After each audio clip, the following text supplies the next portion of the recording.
Tonight on Let It Rip. This is a national health crisis, and it's time for us to take action. Governor Whitmer says she's protecting kids by banning flavored e-cigarettes for everyone, effective immediately. But many users and vape shop owners say it's a short-sighted reaction that'll close hundreds of small businesses and create a black market. Just doesn't feel like we have options. It doesn't feel we don't have freedom to choose what we want to do realistically. It is time to let it rip. On the panel tonight, Dr. Rana Belbasi of the Karmanos Cancer Institute in McLaren-Macomb. She sees patients day in and day out, so how bad is vaping for us? She'll help us understand. State Senator Pete Lucido quietly leads his constituents as a Republican from Macomb County. All right, maybe he raises his voice here and there. He has a lot to say about the governor's decision to ban flavored vaping. And the ban will hit one group hard in the pocketbooks, who will see their profits and possibly their livelihoods vanish in thin air.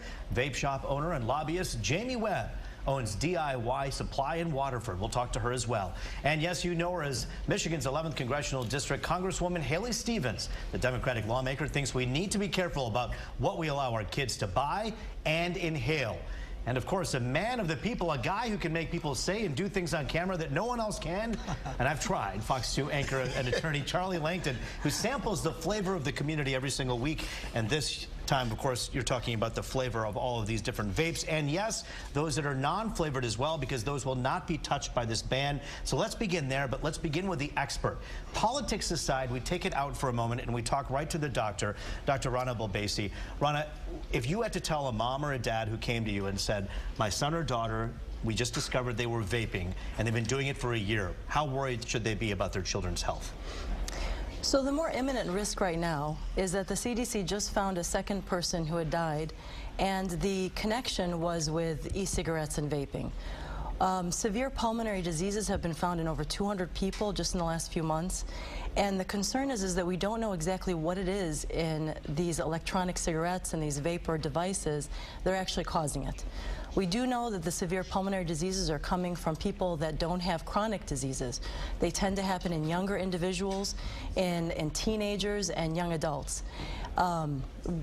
Because of the lack of research that we have so far in the investigation and figuring out why all of these people are getting very sick and why these two deaths happened, I would be significantly concerned. It's the lack of knowledge that makes this more fearful for physicians, particularly because it's hitting our more innocent population. We're talking about children. Sometimes We're talking 11, 12, 13-year-olds. Representative Lucido, we turn things over to you and ask you the question, what is wrong if we are in a moment of precaution, making sure that we're holding back, banning these things from kids so they don't get their hands on it, and let it play its course and then come back and revisit it later, make sure no kid gets hurt? What's wrong with that? I'm glad you asked that question. Why not ban everything then? Because everything that's bad that you put into your body, if in fact it is bad, is going to affect everyone, not just children, but adults. I'm sure the doctor would agree with that. On top of it, the way the governor gave the directive to the Department of Health and Human Services, she's the one who said, I want you to write a policy, what's called these type of policies that would say that this is harmful. She said national emergency. That's what she said. You have her on tape. National emergency. If it's national emergency, we need somebody like our attorney a general to be involved. We need somebody like our, when the Congresswoman speaks, she can speak for what they can do federally to ban it all the way through, because here's why. She took the flavored ones out. If it's that bad, why not the unflavored ones also? The way children do things today, we had a policy that went in through the legislature that said 18-year-olds and up can buy e-cigarettes and everything else because that's a tobacco law. The problem I see with this emergency-ness is that we didn't have an oversight hearing first to get to the root of the problem. What is it that's causing this? And more importantly, why don't we go ahead and discipline those children that are doing what they're not supposed to do in our schools and on the streets? Enforce the law as written. Our parents need to be involved with these children. They need to take a concerted effort. The governor has said time and time again, when asked that question by our own Tim Skubic, hey, it's already against the law for these children to get their hands on it, but somehow they're able to get their hands on them anyways. She said we can't enforce the law. And so because they can't, the question then becomes, if you believe that, why are we letting children be in harm's way? That's the question that we're asking tonight. And we go right to the point that you were making earlier, right to Congresswoman Haley Stevens to talk about this. The Food and Drug Administration back in 2018 started taking a very close look at Juul, one of the big e-cigarette companies out there, and said, wait a minute here, we got to figure something out here. As soon as they even had an inkling that they were going to enforce something, Juul pulled their Instagram and Facebook pages and they boast about it. Is that enough? Well, we're seeing this classic thing take place where the companies are putting out their ads, they're mobilizing their lobbying groups, and you know, it's interesting that you brought up the Attorney General, because she came out and said that she's in support of this ban. And I'm in Congress, I'm looking at, you know, child safety. We're looking at the reality that we're in the 3rd year of life expectancy going down in this country, and you know, we're seeing 78% of high school students, an uptick in the last year using these e-cigarettes. I'm in and around this district. I just concluded a 24 towns in 24 days tour, and this is something parents come up to me time and time again. We've got to do something about these e-cigarettes and these addictions that we're seeing formed. And so this is why I introduced the, you know, a bill that would ban e-cigarettes on schools, in schools that receive federal funding. So that'd basically be for all public schools, because they don't need to be used by the educators, by the students, and we need these safe spaces for clean air as well. I want to hit everybody on the panel about this, and I got to tell you, we talked to one school teacher who says that she can't even tell when someone is vaping or not, because they do it under the veil of their coat, they do it in their sleeve, and they do it so quickly they can't get it. So I asked Jamie Webb, of course, a vape shop owner herself, yes, about your concerns, but also about the general concern for our children these days. You heard the chorus of parents cheering as soon as the governor did this. Your reaction to that? You know, it's actually kind of hurtful, to be honest with you. 99.9% of the shops in the state of Michigan, we're all just small businesses. We're not getting rich off of this. We're not trying to advertise to kids. We're not trying to market to kids. To say that adults don't like flavors is absolutely absurd. I don't know about you, but I certainly didn't stop liking gummy bears the instant that I turned 18. So it's just a... But when you look at some of the packaging from some of these and you compare it to, let's say, a bag of Sour Patch Kids, and then you look at a container, the colors are awfully similar. Absolutely. And a lot of people are asking perhaps whether they should tamper that down, tape that down. Do you think there should be some more regulation? They absolutely should, and the FDA has actually taken action on that already. They've pulled numerous different brands from that, and to say that there's no bad actors in the vaping industry would be extremely naive, so I won't say that. But it's... How bad would this hurt your pocketbook, and how quickly? Very badly and very quickly. 30 days to come into compliance with it. That's not enough time for any of these places to sell through their inventory. What happens to the shops and the people who work there? Shut. And that's the concern. Laid off, gone. Is that the concern, Representative Lucido, that you have, or is it more, and I want to bring Charlie into the fold here too, I want to ask you this question in a moment, is the concern that a lot of people have is the fact that this could be bad for kids. Other people are saying there's a constitutional issue here. And from a legal point of view, should there have been a hearing in which people could have come in and chimed in, politicians could have put in their 2 cents? No, I don't think so. I think under the law, the governor can do what she did. Absolutely. She declared an emergency. And an emergency means is that we've got kids that are being subjected to addiction. And if we believe that, that's fine. The difficulty that I see with the law, though, is it's not permanent. So at some point in time, as she says 6 months, I looked at the statute today, 28 days, but nevertheless, whatever the time, really give it 6 months. Sure, it's an emergency in 6 months. It's got to go back to the legislature at some point in time, where she's going to have to continue to prove that an emergency exists and that the ban is the right thing. For me, if we believe that there is an emergency and we've got these thousands of kids, we don't have any numbers of how many kids are addicted. We have no statistical data. The doctor just said 1 year, you're addicted. It's bad. She would be concerned with 1 year. What are we going to do with a ban? It's really a cold turkey ban. So these people are addicted to nicotine, right? We ban it. They can't get their supply. What do you think is going to happen to these kids? They're just going to sit back and say, gee, I'm going to stop vaping? And then the black market, and then the black market. Not the black market, the nicotine that they can get in a cigarette. Wait a second. And we spent millions on a major campaign to kick the cigarette habit. Now they're going to go back, or they're going to vape with nicotine. Worse, and I think we can all agree, tobacco, cigarettes is worse than vaping. You know what concerns me is the Surgeon General of the United States has said all about marijuana and the harmful effects. And we've taken the liberty now of allowing this to happen because of a ballot initiative, and January 1st that goes into effect. The governor has made no statement whatsoever on that. However, if the Surgeon General feels that this is bad, vaping is bad, why are we not listening to the Congresswoman here and saying, let's get that bill passed right away, take it out of those schools, because here's why. Just like Charlie said, if they are addicted already, Indiana, Ohio, Illinois, they're going to go buy it over there and bring it in. It doesn't take long to drive. Let me ask you this, Dr. Bill Basie, when we talk about cigarettes versus vaping, how much worse is vaping? How much worse are cigarettes? What does that look like from a medical point of view? So cigarettes are clearly more dangerous. There are thousands of toxins and carcinogens that are in cigarettes that are not going to be in vaping. So we do know that for individuals that are trying to quit smoking normal cigarettes, that vaping is potentially an option for them. But the problem now is that you have a 900% increase in young adults and teenagers using some form of nicotine, and the vast majority of them are actually going into vaping initially.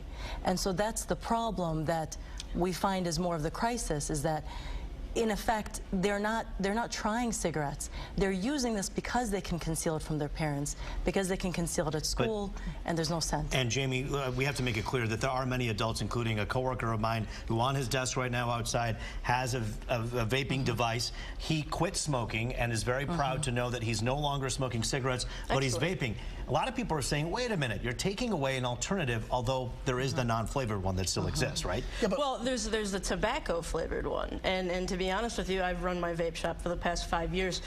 Every customer that I have had has come in and told me, give me whatever tastes like a Marlboro. And I say, okay, sure. Give them a tobacco flavored liquid. They come back minimum of 2 days later and they say, yeah, this isn't working for me, it's just making me want cigarettes more. So we switch them to a fruit flavor or a dessert flavor, and it breaks that tie. It breaks that tie to traditional tobacco cigarettes. This conversation is just picking up steam, pun intended. We will continue it, of course, right after the break. Much more ahead as we talk about vaping and the ban, of course, Michigan being the first state in the country to enforce it. We'll be right back.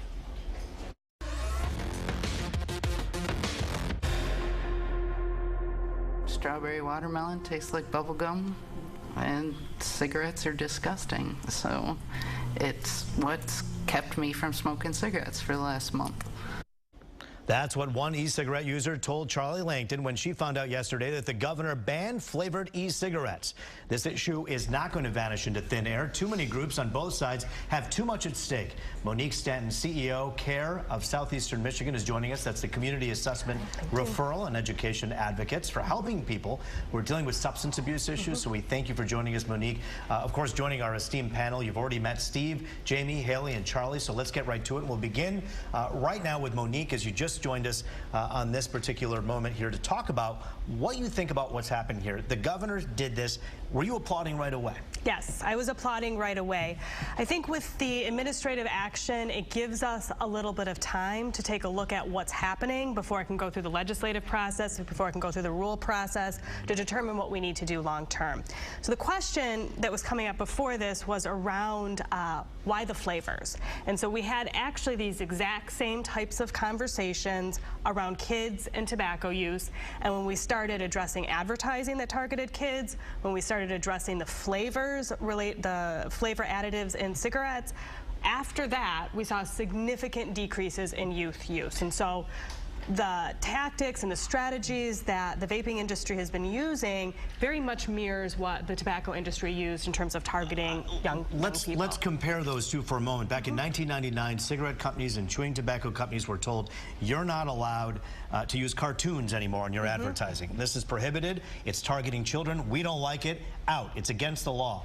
Why aren't the same standards being applied right now to vaping and to vaping products? Jamie, what are your thoughts? They are being applied. The FDA has come out with rulings that we are not allowed to use any child-appealing packages. No cartoons. Those same standards do apply to us. In 2016, the FDA began to regulate electronic cigarettes and vapor products. We're actually a lot more regulated than people think. Let's talk about what happens as we move forward here, lawsuit-wise. You're not just the owner of a vape store. Of course, you also are a lobbyist. You represent a lot of other people whose livelihoods are at stake here. What's next? What do you do in the next few days, the next few months? You know, I think we're still trying to wrap our heads around a lot of it. This is a very, very new thing. It was something that just seemingly came out of nowhere. Nobody saw this coming. So I think we're still trying to wrap our heads around things. We've discussed numerous strategies and what we're going to try, but right now it's still just kind of digesting. Congresswoman Stevens, when you take a listen to what's happening here, we're talking about, again, thousands of people whose livelihoods are possibly at stake here. What do you tell someone who comes to you as your constituent who says, hey, I own a vape store, and this is unfair the way this was handled? Well, one, we're big believers in the Michigan entrepreneur, in the Michigan business person, and the creativity and ingenuity that all of our small businesses show at every turn. And this needs a soft landing. We've seen this with other policy changes that have come about. They seem sort of abrupt. We were talking about the Waterford Small Business Development Center that just opened up in place of the Waterford Summit Place Mall. Long time coming. And so what resources that we could tap into that could help our small businesses through these changes, help them diversify? Remember, we saw this during the auto period when we had the large drop in automotive sales, when the companies were taking big hits. We didn't know what was going to happen, and we started pushing on supplier diversification, selling to aerospace, and we allocated money to the Detroit Regional Chamber. They created a best-in-class program that now runs at the state level. So that's something that I think we can explore. And the reason, though, why this is, I think, important for us and why we're having this discussion is because it's about kids. Let's be clear. Surgeon General declared an epidemic, also declared an emergency. CDC has declared that as well. We know 90% of nicotine users start when they're kids. That's what we want to get in front of. We're talking about the children here, and sure, maybe it's the age limits and things along those lines, but it's also being serious when we're on the forefront of an epidemic. It's the same thing, frankly, with this opioid stuff, too. And that's another box, of course, that you open there, but I have to ask the question, cigarettes right now, it's illegal to purchase cigarettes if you are not of age. If the governor is going to say, hey, you're not allowed to purchase these vaping products that are flavored, why not just ban cigarettes at this point? Isn't that an argument that would fit fairly in this? Especially when we had the doctor indicate that cigarettes are more harmful than vaping. If this is so bad, and the Surgeon General, where the Congresswoman is in Washington, feels that this is an epidemic, which that's what the governor said, then we need to go ahead and stop it across 50 states. Just don't take it out of Michigan. Don't think that this is going to stop, because it's important that our children are healthy. So put every vape store in the whole country on business. I'm concerned about the process of an executive order instead of at least having the opportunity to have a hearing. So what's the recourse? What's the recourse from a legislative point of view? I think that the independent store owners, because this is baloney in schools. This is out of control in schools, and enforce the state policy, which is, you're smoking in school, you're suspended, or you're taken out of school completely. Why? Parents need to have the initiative to say, you don't bring vape material to school, you don't bring cigarettes to school, you have a zero-tolerance policy. What does Representative Lucido and his cohorts do right now? The small business people ought to file a lawsuit, get an injunction. They didn't see this coming. There was no notice. Even though the executive order went in, wouldn't it have been nice to at least the friendly, warm businesses of Michigan that employ people and bring tax dollars in, let them come forth and said, look it, if you gave me notice, we wouldn't have made the purchases to put it on our shelves. We wouldn't have signed another lease. We wouldn't have gone ahead and did all these things. At the end of the day, I'm with the Congresswoman, I'm with CARES, but I'm also a prudent individual that says, give timely notice. You, the state, allow this to be legal. But what do you do legislatively now? Legislatively, we've got to have a hearing. We've got to take testimony. We got to see if the cigarettes are worse than the vape products, and people are getting off of nicotine cigarettes because they're worse than the vape products. Is this a political move to a money grab? And I hope it's not, and that's why I want to have a hearing. It seems to me, though, that the issue here, and we all agree, it's with kids. We don't want this stuff in our schools. We don't want to get young people addicted to it. We have the age in Michigan. It's got to be 18. Let's move that up to 21. She just signed the law. She just signed the law. She just signed the law. In June.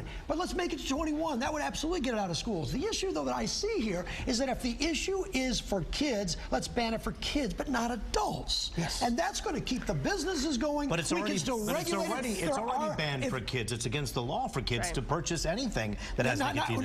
No, this is a temporary right to ban all flavors for everybody. So if you're at ripe old age, you cannot vape right now, and you could have been vaping. So you could have been vaping for 25 years probably, maybe 30 years, and you go. What about hookah? Right now. We haven't even talked about hookah. Why wasn't that banned for the kids too? Let's talk about what's going to happen. The line of reasoning is actually pretty ridiculous behind it, because what the thought process is here, if I'm interpreting everything correctly, is that flavors are what hook children.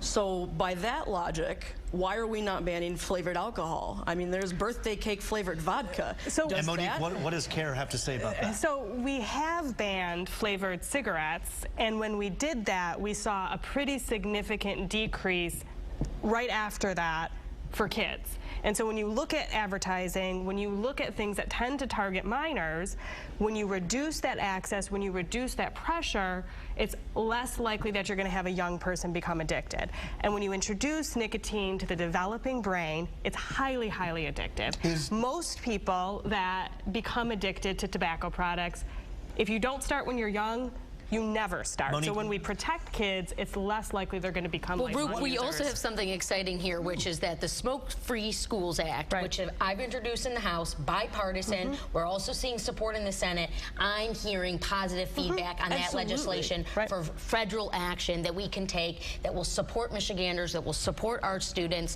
support our kids, and support public health. Monique, in a word, what do you say about January when all of a sudden the gummy, the gummy marijuana is being sold in these packets? Come January, are we opening up a whole box over here that we're not going to be able to put the toothpaste back in the tube? I think there is a big concern around marijuana and how it specific targets towards young people.